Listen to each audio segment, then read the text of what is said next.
Okay, we have Chris Nichols here with us today. Now, you have a book What's currently up, out. bro? Lo? What's You up want with to it, bro? introduce yourself, Mr. Marcus? Man, hey, I'm brother-in-law, man. People know my voice. By then they will. Yeah. But I'm not the important one. I'm not the interviewee. I'm the interviewer. Yeah, that's You right. feel me? But So, just as important in the process, right? correct. Because I don't even know what to say about my life experience and how I got here. You know what I mean? Right. That's Okay. pertinent, bro. So, Keep me on track. right now you are in a stage of life that you're creating a book, and that book is about what, Chris?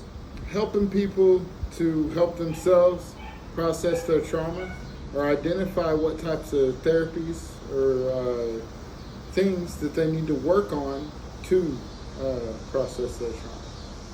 So you're writing a book about how people can process the trauma, different ways to process trauma, something that's traumatic that has changed their life, right? Yes, sir. Okay, and how they can change that by, is it purchasing like some kind of tools, or is it within themselves that you're teaching them a certain way of, is it like self-healing? Yeah. I think the mechanisms of the body that get blocked up or impacted by trauma are meant to be self-healing. And actually, some of the things that we really have to heal from over time is how the situation changed over time, right? We get used to a traumatic environment, Or and then we get into an environment where that's not adaptive anymore.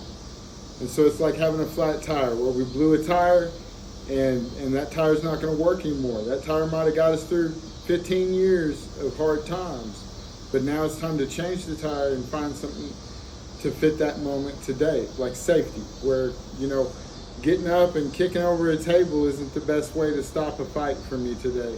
Because Right. I've grown a lot since I was 7 years old. You know? right. Okay, and now, and what the people would want to know is, did you have this type of help whenever you were going through your traumatic experiences? Or, I mean, how did you channel your energy? Or did you have to learn the hard way? And that's what's making you try to, develop an easy way for the youth. Yeah, unfortunately, I really didn't get good treatment from a trauma therapist until I was about 39 years old, Right. 38 years old. And so when I did get into brain spotting therapy, I found out that instead of maybe 3 or 4 adverse childhood experiences, I've really experienced 9, and that, the fact that my father hadn't gone to prison, that was more of a crappy thing than a good thing, right? Right. Because I've been beaten and abandoned and stuff. And so, in light of those types of new realities, right? I went through a period of cognitive dissonance where I had to realize that I had been through this stuff, re-experience the feelings in my body, revisit the visual images associated, and it really kind of freed me from the lifetime of night terrors and other trauma symptoms that I had discovered as just my norm, right? My kind of baseline.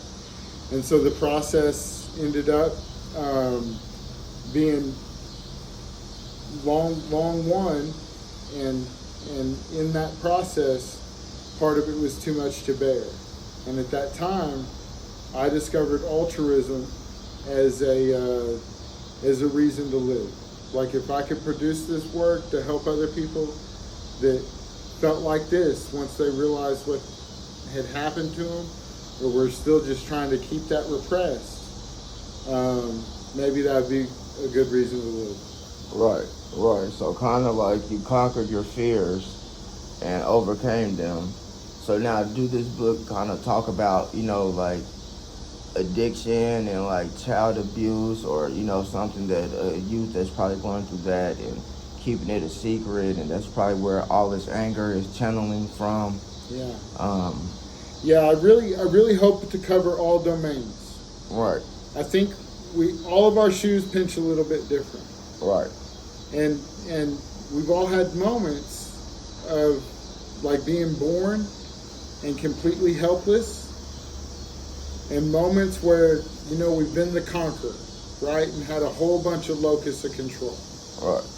But those times when we went through hard experiences where we didn't have any power, those we're going to need to process. Those will come to us either around safety, around our boundaries of yes and no, when we tried to say yes to something or tried to say no to something and our voice didn't matter, we got run over, right? Right. I cover that in creative desire is how I call that, but we're working on language, right? Everybody can kind of choose their own language here. And then in the next step, we got to kind of look at our sense of self and our ideas of self. Now, someone who's suffered one experience, they're going to have a different sense of self and different, maybe distorted thinking about themselves than somebody who's suffered an entirely different experience. But we all have some distorted thoughts about ourselves, don't we? Yeah. Yeah. And those block our confidence and our execution. And I really think the most important thing to talk about there is good enough to contribute. Just recognizing how we're good enough to contribute and helping that metabolize our lives. And then talking about love and belonging. So there's a lot of that someone can look forward to while just, reading your book, and they can overcome, their obstacles in life. I would hope so. I hope to be thorough and respond to any otherwise feedback. I do think some of the neurodevelopmental disorders are going to have to be addressed by other people. I think there's going to be things that, as we call it, the book or the website or the app or whatever, this turns into. It's definitely not just mine, Right. But I think I hope that the work that you and I have begun, that me and the community around I have begun turns into something that can help everybody. Most definitely, man. And this is just take one, and shit. We're here for the journey, man. You seem like you're doing good, Chris. Thank you, bro. Heck yeah. I'm voting for you.